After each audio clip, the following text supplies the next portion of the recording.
আসসালামু আলাইকুম। জাপানিজ পাঠশালায় আপনাদেরকে স্বাগতম। আমরা গত ক্লাসে জাপানিজ বর্ণমালার প্রথম 5টি বর্ণ আমরা শিখেছি। প্রথমটি হচ্ছে আ, ই, উ, এ, ও। আমরা সবাই জানি যে জাপানিজ বর্ণমালা হিরাগানায় 46টি অক্ষর আমাদেরকে শিখতে হয়। 46টি অক্ষর আমাদেরকে শিখতে হয়।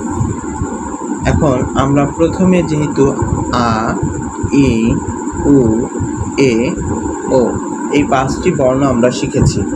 এখন আমরা দ্বিতীয় 5টি বর্ণ আমরা আজকে শিখব। সেই বর্ণমালাগুলো আমরা আবার সেই স্টপ অর্ডার ফলো করে আবার আমরা আপনাদেরকে দেখাচ্ছি। কা, কা, কা হচ্ছে এই, এটা হচ্ছে কা। কি, কা, কি, কু। এখন আমরা লিখব কু, কু হচ্ছে কে,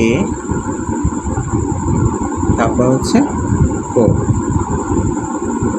কা, কি, কু, কে, কো।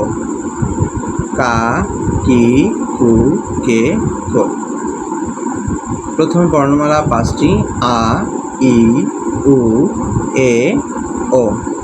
কা, কি, কু, কে, কো।